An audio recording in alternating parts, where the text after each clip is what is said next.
اپنی مصیبتوں پریشانیوں پر صبر کرتا ہے. ہر آنے والی مصیبت یہ بھی اللہ کی جانب سے ہے، ہر آنے والی خوشی یہ بھی اللہ کی جانب سے. جب خوشی آئی تب ہم نے خوشیاں منائیں، بڑے خوش ہوئے، اور تکلیف آئے، غم آئے تو پھر ہم شکوہ شکایت کریں. یہ اللہ تبارک و تعالیٰ کے شکر گزاری اور صبر کے خلاف. بلکہ بندے کو ایسا ہونا چاہیے کہ اگر خوشی ملے تب بھی اللہ کا شکر ادا کرے، اور اگر کوئی تکلیف و مصیبت آئے تو اس پر صبر کرے. وہ اولیاء اللہ کی بات تھوڑا سا اور اونچی بات ہوتی ہے، اولیاء اللہ کچھ الگ، ان کی باتیں کچھ اور الگ ہوتی ہے.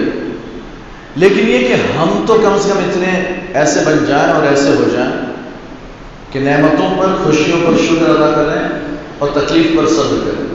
اور یہ اللہ کا حال یہ. ایک مرتبہ حضرت شبلی رحمۃ اللہ تعالیٰ علیہ آپ پہنچے اپنے شیخ کے پاس، شیخ کی بارگاہ میں، حضرت عبداللہ بن مبارک رضی اللہ عنہ کے پاس. حضرت عبداللہ بن مبارک نے ان سے پوچھا کہ تمہارے یہاں ہے نا شکر کیا ہے، یا تم کیسے زندگی گزارتے ہو؟ تو حضرت شبلی نے کہا بھائی ہماری زندگی کا تو یہ ہے کہ اگر کچھ مل جاتا ہے تو اللہ کا شکر ادا کرتے ہیں، نہیں ملتا ہے تو صبر کرتے ہیں. تو حضرت عبداللہ بن مبارک فرماتے ہیں یہ تو کتے کی عادت ہے، ایسا تو کتے کیا کرتے ہیں کہ ملتا ہے تو خوش، اگر کسی نے روٹی کا ٹکڑا ڈال دیا تو خوش ہو گئے، اور نہیں ملا تو کتا بھی صبر ہی کرتا ہے، کتا بھی صبر کرتا. تو یہ تو کتے کی عادت ہے، انسان کی عادت نہیں. تو حضرت شبلی نے حضرت عبداللہ بن مبارک سے اچھا آپ بتائیں آپ کا طریقہ کیا ہے؟ حضرت عبداللہ بن مبارک فرماتے ہیں ہمارا طریقہ یہ ہے کہ جب ہمیں کچھ نہیں ملتا تو ہم اللہ کا شکر ادا کرتے ہیں، ملتا ہے تو بانٹ دیتے ہیں. جب کچھ نہیں ملتا تو اللہ کا شکر ادا کرتے ہیں، جب ملتا ہے تو مخلوق خدا میں بانٹ دیتے ہیں. یہ ہمارا طریقہ ہے. تو حضرت شبلی نعمانی فرماتے ہیں کہ میں نے زہد و تقویٰ حضرت عبداللہ بن مبارک سے سیکھا. کہ انداز یوں، وہ صحیح بات ہے کہ ملے شکر ادا کرو، نہیں ملے تو صبر کرو، کوئی بات نہیں، نہیں ملا بھوکے رہ گئے. کہتے یہ تو کتوں کا طریقہ. تو چلیے یہ تو اولیاء اللہ کی بات تھی، ہم وہاں اس درجے تک نہ پہنچے تو کم سے کم اس درجے پر تو آئیں جو کتے والا درجہ. ملے تو اچھا کتا یعنی ملا تو بس وہ یعنی کہ کھا لیا، خوش ہو گیا، اور نہ ملا تو صبر کر لیا. لیکن ہم انسان ہیں تو ہم یوں تو کریں کہ ملے تو اللہ کا شکر ادا کریں اور نہ ملے تو صبر کریں. ہم یہ طریقہ تو اختیار کر سکتے ہیں کہ ہم انسان ہیں. تو اگر غم و مصیبت آئے تو صبر، اور خوشی ملے تو اللہ کا شکر. اب یہ اللہ تبارک و تعالیٰ کی کوئی نعمت ملی، یہ اب ہمیں کب پتہ چلتا ہے؟ جب ہمیں کوئی نئی چیز ملتی ہے. اگر اولاد ہوئی تو ہم کو لگا کہ ہاں اللہ کی نعمت ہے، چلو خوشی مناؤ، شکر ادا کرو. یا کوئی اچھی چیز جاب مل گئی تو لگا کہ ہاں بھائی اللہ کی نعمت ملی، اللہ کا شکر ہے، تو ہم شکر ادا کرتے ہیں. لیکن ان نعمتوں کا کیا جو اللہ نے پہلے سے آلریڈی ہمیں عطا کی ہوئی ہے. ہمیں اللہ نے زندگی عطا فرمائی، یہ عظیم نعمت ہے. اللہ تبارک و تعالیٰ نے ہمیں سانسوں کا نظام عطا فرمایا، چل رہی ہے، نارمل سی سانسیں چل رہی ہے، یہ اللہ کی نعمت ہے. اللہ نے آنکھیں عطا فرمائی ہے، یہ اللہ کی نعمت. اللہ نے ہاتھ پیر صحیح سلامت عطا کر دی ہے، یہ اللہ کی نعمت ہے. اللہ تبارک و تعالیٰ نے سننے کی سماعت کی ہمیں طاقت عطا فرمائی ہے، ہم صحیح سے سن رہے ہیں، یہ اللہ کی نعمت ہے. اللہ نے ہمیں بولنے کی طاقت عطا فرمائی، یہ اللہ کی نعمت ہے. یہ بڑی بڑی نعمت ہے، چھوٹی تو اور پتہ نہیں کتنی سی نعمت ہے، لیکن یہ ساری نعمتیں اللہ نے پہلے سے ہمیں عطا کی ہوئی ہے. اللہ نے ہمیں ماں باپ عطا کیے ہیں، ہمارے ماں باپ اگر زندہ ہیں تو ماں باپ عطا کیے، یہ اللہ کی نعمت ہے. اور بھی بہت سے اللہ ہمیں 2 وقت کھلا پلا رہا ہے، ہم گھر میں چھت کے نیچے رہ رہے ہیں، یہ اللہ کی نعمت ہے. تو ایسی بہت سی نعمتیں ہیں. تو پھر ان نعمتوں کا شکر کب ادا کرے؟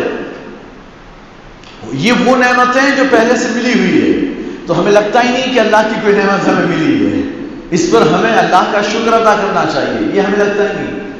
ہے نا، بندہ میچ جیت جاتا ہے نا تو میدان میں سجدہ کرتا ہے، اللہ کا شکر ادا کرتا ہے کہ میں میچ جیت گیا. لیکن اللہ نے پہلے سے جو نعمتیں دی ہوئی ہے اس کا شکر کب ادا کرے گا؟ جو پہلے سے تجھے اتنی طاقت دی کہ تو بیٹ اٹھا سکا، گیند ڈال سکا، فیلڈنگ کر سکا، دوڑ سکا، ان ساری چیزوں کا شکر کب ادا کرے گا؟ تو کہنے کی بات یہ ہے کہ ہمیں اللہ نے بہت سی بے شمار نعمتیں عطا فرمائی ہے، اتنی زیادہ، آپ سوچیں نا کتنی زیادہ نعمتیں عطا فرمائی کہ ہم اگر چھوٹی چھوٹی نعمتوں میں، یعنی ہے تو بہت بڑی لیکن اتنی چھوٹی ہے کہ ہمیں نظر نہیں آتی، ہمیں نظر نہیں آتی. یہ پلکوں کے بال عطا کیے نا، یہ بھی اللہ کی نعمت ہے. سر میں بال عطا کیے، یہ اللہ کی نعمت ہے. اسی طرح سے رگوں کا نظام پوری باڈی میں پھیلا ہوا ہے، پوری باڈی میں پھیلا ہوا ہے. اب دیکھیں نا، ایک آدھ رگ، ایک آدھ نس بلاک ہوتی ہے تو پھر ہماری حالت خراب ہو جاتی ہے. ایک آدھ بلاک ہوئی تو ہماری حالت خراب ہو گئی. اگر اللہ تبارک و تعالیٰ نے وہ رگیں بلاک ہی عطا کی ہو تو پھر ہمارا کیا ہوگا؟ وہ بلاک ہوئی ہے تو ہماری وجہ سے، ہماری عادتوں کی وجہ سے ہوئی. لیکن اللہ نے تو صحیح بالکل درست نظام عطا کیا تھا، صحیح سے رگیں عطا فرمائی تھی، پورا سسٹم بڑا پرفیکٹ دیا ہوا تھا. لیکن پھر بھی ہمیں اس کی قدر نہیں ہے تو ہم ان چیزوں کا شکر ادا کب کریں؟ تو ہمیں چاہیے کہ ہم اللہ کا شکر ادا کریں اس کی نعمتوں پر. اور اس کے شکر ادا کرنے کا طریقہ کیا؟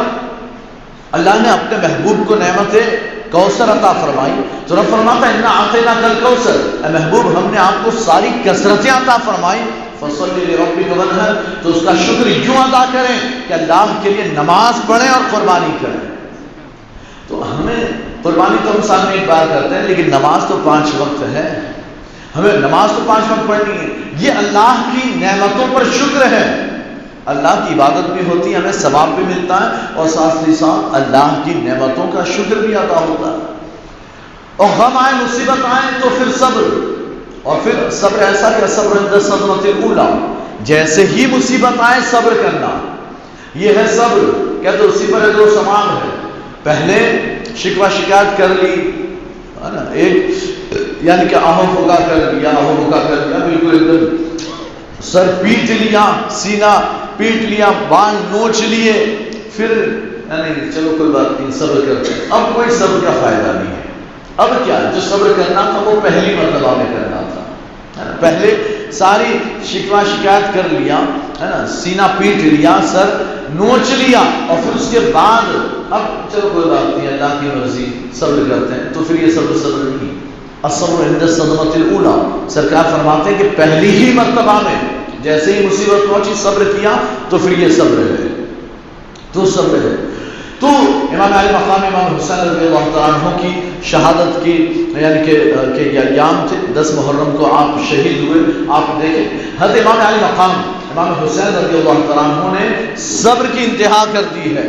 اتنا صبر کیا ہے کہ آپ کو اپنا وطن چھوڑنا پڑا، آپ نے اس پر صبر کیا. مدینہ النبی جو آپ کا پیارا شہر، آپ کے نانا رسول اللہ صلی اللہ علیہ وسلم کا پیارا شہر، آپ نے اسے الوداع کہہ دیا، وہ چھوڑنا پڑا، آپ نے چھوڑ دیا، صبر کیا ہے. مکہ پہنچے ہیں اور شہر مکہ پہنچ کر آپ نے وہاں قیام کیا. چاہتے، حج کا زمانہ تھا، پوری دنیا سے لوگ حج کے لیے آ رہے تھے، آپ چاہتے تو پوری فوج تیار کر سکتے تھے. امام حسین ایک آواز دیتے، ہے کوئی جو یزید کے مقابلے میں میرا ساتھ دے، ہر کوئی ساتھ دینے کے لیے تیار ہو جاتا ہے نا، پورا لشکر تیار ہو سکتا تھا. لیکن امام حسین نے وہ کام نہیں کیا، لشکر تیار نہیں کیا، نہ کسی کو آواز دی، نہ کسی سے کہا کہ میری مدد کرو، یزید کا مقابلہ کرو. نہیں، آپ نے مکہ چھوڑ دیا. 1 ذی الحجہ کو، 9 کو تو حج شروع ہونا ہے، اور 1 ذی الحجہ کو آپ نے مکہ چھوڑ دیا. جبکہ مسئلہ یہ ہے کہ اگر ماہ شوال یا ذی القعدہ یا ذی الحجہ یہ ایام پالو تو تم پر حج فرض ہو جاتا ہے.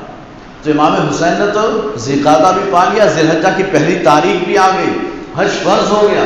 لیکن آپ حج کر چکے تھے، پہلے 25 حج پیدل کر چکے ہیں، پیدل چل کر، ہے نا، اونٹ کی سواری تھی پھر بھی پیدل چل کر، سواری بغیر سواری کے آپ حج کر چکے ہیں.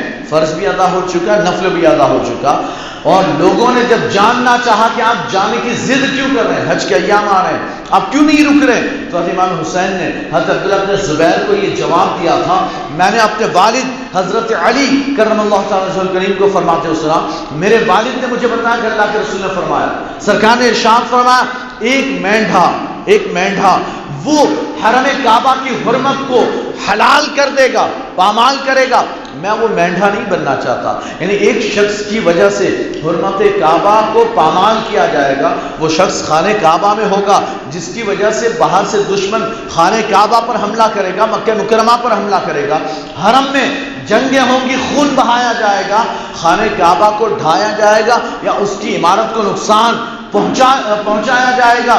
کہتے وہ مینڈھا میں نہیں بننا چاہتا ہوں. بعد میں عبداللہ بن زبیر وہ تھے، وہ شخص ہیں حضرت عبداللہ بن زبیر رضی اللہ تعالیٰ عنہ کہ جن پر حجاج بن یوسف نے حملہ کیا ہے. پہلے یزیدی لشکر نے حملہ کیا، پھر حجاج بن یوسف نے حملہ کیا، دو مرتبہ حملے ہوئے ہیں. یزیدی لشکر نے حملہ کیا، کئی دن جنگیں چلی، لیکن اس کے بعد یزید ہی مر گیا تو لشکر واپس چلا گیا.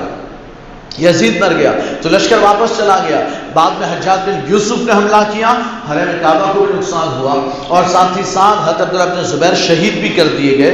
کہنے کی بات یہ کہ امام حسین فرماتے ہیں کہ حرم کعبہ میں ہے نا یہ خون ریزی ہو، یہ میں نہیں چاہتا میری وجہ سے، اس لیے میں جا رہا ہوں. آپ نے ایک ذی الحجہ کو چھوڑ دیا، خانہ کعبہ مکہ مکرمہ چھوڑ دیا، اور آپ کوفہ کی جانب روانہ ہوئے. یہ امام علی مقام نے مکہ بھی مدینہ چھوڑا، مکہ چھوڑا، اور آپ حج چھوڑ کر جا رہے، یہ بھی صبر تھا، یہ بھی صبر تھا. اور پھر آپ اپنے خانوادے کے ساتھ گئے. اگر بندہ جنگ کے لیے جاتا ہے نا، فوج لے کر جاتا، جنگ کے لیے جائے تو فوج لے کر.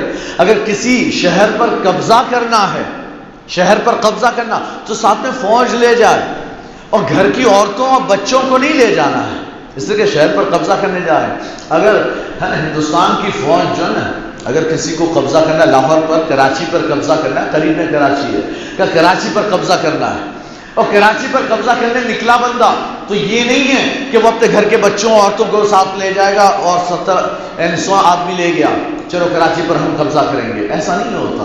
ایک شہر، پورے پاکستان کی بات تو دور، صرف ایک شہر کراچی پر بھی قبضہ کرنا ہو تو بندہ ایسے نہیں جائے گا.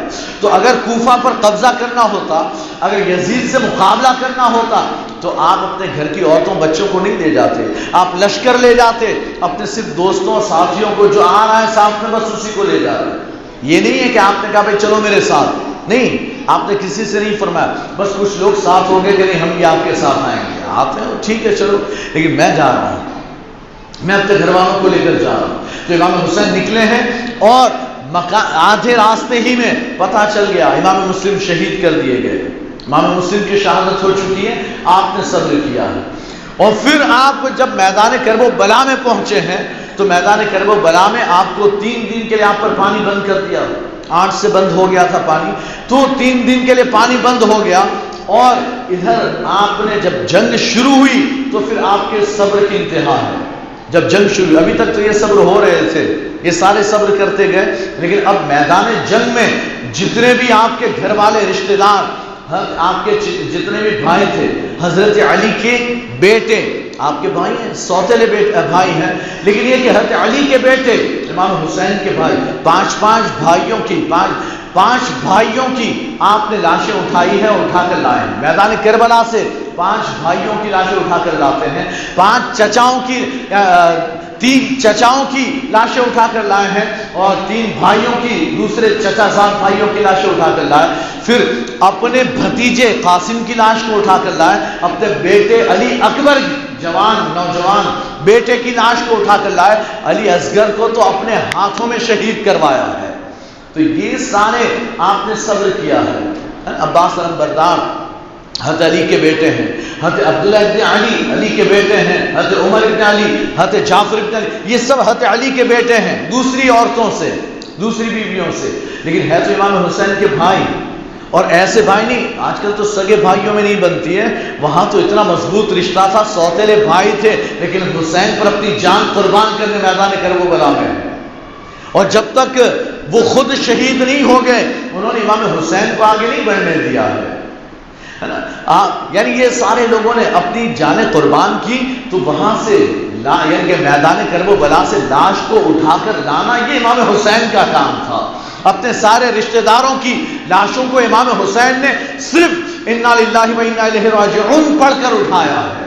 اٹھا کر لائے اور خیمے میں لا کر رکھا ہے. اٹھا کر لا رہے ہیں, خیمے میں رکھ رہے ہیں. اور یہاں کھڑے ہیں نا, یہ ساری لاشیں لائن سے لگی ہوئی ہیں. ان لاشوں کے سامنے امام حسین کھڑے ہیں اور کسی کو بھیج رہے ہیں کہ ہاں ٹھیک ہے جاؤ, تم جاؤ. یہ اور پھر اسے اٹھا کر لاتے, لاشوں کی لائن میں لا کر رکھ رہے ہیں. آپ سوچیں, ہم اپنے گھر کی ایک لاش اٹھائیں تو ہماری حالت خراب ہو جاتی ہے. صرف ایک, اگر باپ مر گیا یا بیٹا ہے نا, باپ یعنی بہت, اگر ماں باپ بہت بوڑھے ہو گئے ہو نا تو اولادوں کو اتنی تکلیف نہیں ہوتی. گھر کی عورتیں نقلی رو تو لیتی ہے, گھر کی عورتیں نقلی میں رو تو لیتی ہے نا. یہ بہوؤں کا حال زیادہ تر یہ ہوتا ہے, وہ ہاں چھوڑ کر چلے گئے, وہ رو رہی ہے زور زور سے. لیکن یہ ہاں ہو, جب کوئی آیا تو ہاں ہو کر لیا اور اس کے بعد وہ چائے بنائیں کہ نہیں, جا چائے بنا. بھائی کہاں گیا وہ رونا, کہاں گیا تیرا؟ اتنا ہی درد تھا, اتنا درد تھا. ابھی جس کو درد ہوتا اس کے آنسو نہیں رکتے, اس سے بولا نہیں جاتا. اور یہ بندی کرے, او آج یہاں بیٹھا, یہاں جگہ ہے, وہ چائے بنا ان کے لیے, وہ ایسا کر, یہ سارے کام بولے جا رہے ہیں. یہ حال ہے. اور پھر خاموش بیٹھی باتیں کر رہے تھے. اور پھر جیسے ہی مرد آئے اٹھانے کے لیے کہ چلو بھائی میت کو باہر لے جانا, تو جیسے اب تک خاموشی تھی, سناٹا تھا, کوئی کچھ نہیں رو رہا تھا. جیسے اٹھانا شروع ہو گئے. بھائی کیا یعنی ابھی تک کہاں تھا وہ درد, کہاں تھا؟ اب اتنا زور زور سے رونا. یہ یعنی کہ عورت کی آواز تو ایسی نا کہ جو مردوں تک نہیں جانی چاہیے. تو روئیں, رونا منع نہیں ہے, مرد بھی رو سکتا ہے, عورتیں بھی رو سکتی ہے. جسے دل میں تکلیف ہوتی ہے آنکھوں میں آنسو آ ہی جاتے ہیں. خود سرکار اللہ کے رسول صلی اللہ علیہ وسلم کی آنکھوں میں آنسو آئے ہیں, سرکار روئے ہیں امیر حمزہ کی شہادت پر. لیکن کہنے کی بات یہ ہے کہ نقلی رونے والے کچھ ہوتے ہیں, انہیں چھوڑ دے. جو گھر والے اپنے ہوتے ہیں نا, انہیں تکلیف ہوتی ہے والد کے انتقال پر, دل کو دھچکا لگتا ہے اور تکلیف ہوتی ہے, میرے باپ مجھے چھوڑ کر چلے گئے, میری ماں مجھے چھوڑ کر چلی گئی, تو رونا آتا ہے. خاص طور پر بیٹیوں کو بہت رونا آتا ہے, لڑکوں کو بھی رونا آتا ہے. لیکن لڑکوں کے آنسو آتے ہیں وہ چلے جائے, اور لڑکیاں انہیں سنبھالنا پڑتا ہے تھوڑا کہ بھائی سب. اور باقی یعنی یہ کہ اگر نوجوان بیٹا ہی چلا جائے نا تو پھر دیکھیں گھر والوں کی حالت, رو رو کر حال برا ہوتا ہے. اب ان لاش کو اٹھانا, اب ایک ہو تو یعنی کہ خیر ہے چلو ہم اٹھائیں, صبر نہیں ہوتا, ہماری حالتیں خراب ہو جاتی ہے. یہاں تو کئی 15-16 لاشیں پڑی ہوئی ہیں, 16 لاشیں پڑی ہیں. ایک 17ویں امام باقی ہیں اپنے گھر کی, وہ 72 میں سے وہ باقی ساتھیوں کو اٹھا کر لائے, باقی ساتھیوں کو بھی اٹھا کر لائے. وہ ساری لاشیں اٹھائی ہیں دوستوں کی, اس کے بعد اپنے گھر والوں کی لاشیں اٹھائیں, یہاں تک کہ امام زین العابدین باقی اور امام حسین باقی ہے نا, اتنی لاشیں اٹھائی ہے. اور اچھا اب امام جا رہے ہیں تو امام حسین کو پتا ہے کہ میں بھی شہید ہو جاؤں گا, تو میرے پیچھے میری بچی سکینہ ہے, میرے پیچھے میری بہن زینب ہے, میری 2 بیویاں میرے ساتھ ہے نا, اور اس کے علاوہ اور ساری گھر کی عورتیں ہیں, ان کا کیا ہوگا؟ یہ یہاں کوفہ میں اجنبی ہیں, میدان کرب و بلا میں, یہاں ان کا پرسان حال کوئی بھی نہیں, ان کی حالت پوچھنے والا کوئی نہیں. یہ سب جانتے ہیں. آج اگر انسان پیچھے ہٹتا نا کہ نہیں مجھے یہ کام نہیں کرنا, کیوں؟ صرف اس لیے اگر میں ایسا کیا اور مجھے پولیس اٹھا کر جیل میں ڈال دیا تو, اگر مجھے پکڑ کر لے گئے اور 10 سال کے لیے جیل میں ڈال دیا تو میرا کیا ہوگا؟ تو اگر صحیح بات کے لیے آگے بڑھنا ہو تو انسان سوچتا ہے کہ میری بیوی بچوں کا کیا ہوگا. وہ غلط کام میں پھنس جاتا ہے, وہ الگ بات ہے. ایسے آپ لاجپور کی جیل میں جائیں, آپ کو 26,000 سے زیادہ مسلمان قیدی نظر آئیں گے. آپ لاجپور کی جیل میں جائیں, آپ کو پتا چلے گا کہ مسلمانوں کی تعداد دیکھیں, پورا جیل بھرا پڑا ہے, اتنے مسلمان قیدی ہیں. کچھ بے گناہ ہیں, کچھ گنہگار ہیں, اور گنہگار بھی کیسے بلاತ್ಕಾರ میں گئے ہیں, ہے نا, یا اسمگلنگ میں گئے ہیں, اور پتہ نہیں کیسے. تو وہ گناہ کے کاموں میں وہ تو ہو گیا, اور پھر پکڑے گئے تو جیل میں چلے گئے, ہے نا. وہاں تو سوچا ہی نہیں تھا کہ میرے ماں باپ میرے گھر والوں کا کیا ہوگا. لیکن اگر اچھا کام ہو, دین اسلام کے لیے اگر آگے بڑھنا پڑے تو پھر بندہ سوچتا ہے میرے گھر والوں کا کیا ہوگا, اگر میں نے ایسا کیا اور اگر ایسا ہو گیا تو میرے بیوی بچوں کا کیا ہوگا, انہیں کون سنبھالے گا. پھر یہ سارے خیال آتے ہیں, ہے نا. تو امام حسین کو بھی تو آئے ہوں گے نا کہ اب ان کا کیا ہوگا. لیکن پھر بھی دل پر پتھر رکھ کر صبر کا مظاہرہ کرتے ہوئے آپ میدان کرب و بلا میں نکلے, اور آخری تلقین اپنے گھر کی عورتوں کو فرمائی, میں جا رہا ہوں لیکن رونا مت، اے بہن تو بھی مت رونا، اے میری بیویوں تم بھی رونا مت، صبر کرنا، اللہ اجر عطا فرمانے والا ہے۔ ہم اللہ اور اس کے رسول کی دین کی خاطر جان دے رہے ہیں، تم صبر کرنا۔ اور پھر امام علی مقام امام حسین اللہ تعالیٰ کربلا میں اترے، تو کہنے کی بات یہ کہ امام حسین نے اس پورے سفر میں بہت صبر کیا ہے، اور ہر بات جب بھی لاش اٹھائی ہے انا للہ و انا الیہ راجعون تھا، یہ سب اے مولا یہ سب تیرے تھے، تو نے واپس لے لیے۔ آخر میں خود اتر کر بتایا اے اللہ میں بھی تیرا ہی ہوں، تیری ہی ملکیت اور تیری ہی طرف لوٹنے والا ہوں، تو خود اپنی جان بھی دین اسلام کی خاطر قربان کی۔ تو یہ صبر کرنے والوں کے لیے اللہ فرماتا ہے انہیں بشارت دے دو جو یہ کہتے ہیں کہ انہی پر اللہ کی سلامتی بھی نازل ہوتی ہے، اللہ کی جانب سے درود اور رحمتیں بھی نازل ہوتے ہیں، ان پر اللہ کی رحمتوں کا نزول ہوتا ہے۔ تو اولئک علیہم صلوات من ربہم، ان کے رب کی جانب سے ان پر اللہ کی رحمتوں کا نزول ہوتا ہے۔ حضرت امام علیہ مقام امام حسین رضی اللہ تعالیٰ عنہ نے صبر کی اتنے سارے مقامات آپ نے پار کیے اور مقام رضا پر آپ فائز رہے۔